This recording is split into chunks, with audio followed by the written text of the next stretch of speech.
Bien, bonjour. J'aimerais vous remercier d'être ici en si grand nombre.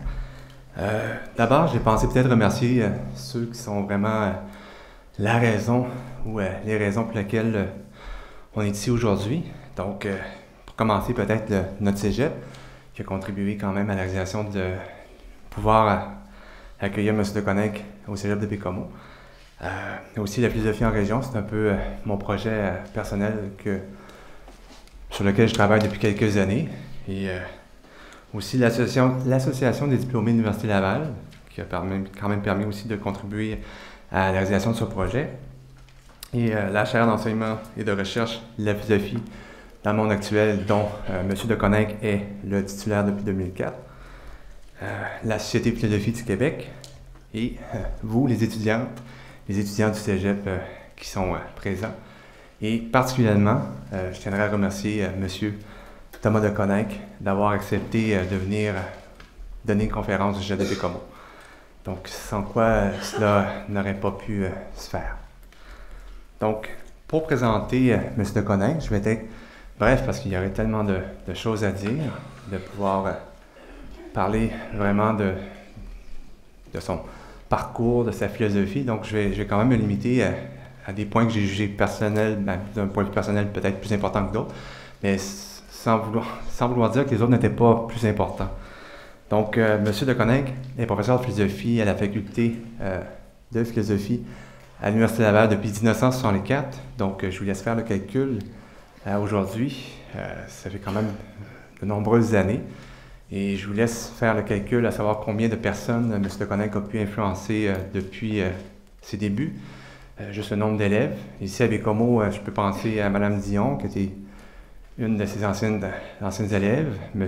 Sainte-Marie, qui a déjà été son élève aussi, M. Picknell, M. Côté, et moi-même qui le suis encore, étant donné que je poursuis mes études avec M. Deconninck, qui est mon directeur de thèse au doctorat. Donc c'est vraiment, si vous regardez à la grandeur du Québec, c'est vraiment tout un exploit à ce niveau-là. Donc, M. Deconninck est conférencier recherché au Canada, aux États-Unis, en Amérique latine et en France. Membre de l'Ordre du Canada, ça je tenais à le préciser parce que l'Ordre du Canada, je ne sais pas s'il y en a qui connaissent un peu à quoi ça fait référence. C'est vraiment ceux qui s'investissent à la patrie, de toujours chercher une meilleure patrie et qui est quand même attribué à, je pense le chiffre c'est 164 personnes par année. Et puis en 2005, il y avait à peu près, je pense, 2000 candidats au Canada. Donc imaginez qu'il n'y en a pas beaucoup de gens qui ont cette reconnaissance-là. Je sais qu'il peut faire partie de l'Ordre du Canada. Donc c'est vraiment quelque chose d'assez particulier. Et puis, M. Deconninck aussi a publié de nombreux livres, donc Philosophie de l'éducation, Essai sur le devenir humain, que si jamais il y en a qui veulent consulter après la conférence, ça me fera plaisir de vous en faire part. La crise d'éducation, et un livre qui est vraiment fondamental, je pense, dans sa pensée, dans tous ses ouvrages et qui revient, c'est La dignité humaine, un livre qui a été réécrit aussi en collaboration avec M. Larochelle, qui enseigne à l'Université du Québec à Chicoutimi, sur la philosophie, droit, politique, économie et médecine. Et puis, un livre qui est à paraître aussi, À quoi sert la philosophie, qui devrait sortir bientôt aussi. Et puis, il y a d'autres publications, bien sûr, d'autres articles qui ont été écrits par M. Deconninck. Donc, j'ai voulu être bref pour laisser davantage de temps à M. Deconninck à pouvoir nous présenter sur Éduquer pour l'avenir.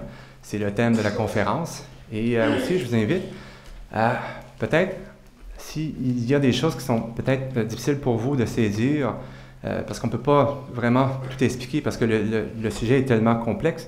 Et M. Deconninck, je suis certain qu'il va faire quand même un travail. Je veux dire, c'est un peu... c'est un érudit, je veux dire, c'est vraiment quelqu'un qui a une facilité de pouvoir bien faire comprendre les choses. Mais dans un temps donné, c'est difficile de tout parler ou de tout dire.